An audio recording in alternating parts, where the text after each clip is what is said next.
So hi guys అందరికీ, ఈ ice cubes మన ఎవరికైనా ఐడియా ఉందా అండి? వ్యాక్సింగ్ ఎందుకు పెడతాము, దీనివల్ల ఏంటి యూజ్ అనేది ఎవరికైనా ఐడియా ఉందండి?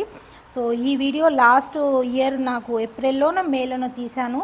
సో ఇప్పుడు కొత్తగా ఫాలోవర్స్ చాలామంది అయ్యారు కాబట్టి వాళ్ళకు కూడా యూజ్ అవుతుందన్న ఉద్దేశంతో ఈ వీడియో తీయడం జరిగింది. మీకు కనుక సెలూన్లో కరెంటు పోయినప్పుడు, మీరు హోమ్ సర్వీస్కి వెళ్ళినప్పుడు, ఒకవేళ అక్కడ కరెంటు పోయినప్పుడు మనం వ్యాక్స్ అంటారా గ్యాస్ మీద ఎట్లనో యూజ్ చేయాల్సిందే. సో కంపల్సరీగా వ్యాక్సింగ్ చేసేటప్పుడు ఫ్యాన్ కానీ ఏసీ కానీ కంపల్సరీ ఉండాలి. అది లేదు అప్పుడు ఐస్ క్యూబ్స్ తీసుకొని మీరు హోమ్ సర్వీస్కి వెళ్తే మేడం ఐస్ క్యూబ్స్ ఉందా అని అడిగి 2 హ్యాండ్స్కి అప్లై చేసి మంచిగా రిమూవ్ చేసి 5 మినిట్స్ ఆగినాక అప్పుడు మీరు వ్యాక్స్ చేయండి. ఫ్యాన్ ఏసీ లేకున్నా ఈ చిన్న టిప్ యూజ్ అవుతుంది మీ బిజినెస్లో. సో హాయ్ గైస్ అందరికీ, మీకు కూడా ఈ టిప్ యూజ్ అవుతుందని అనుకుని వీడియో తీయడం జరిగింది.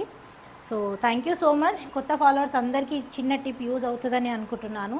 Thank you. మీరు కూడా ట్రై చేయండి.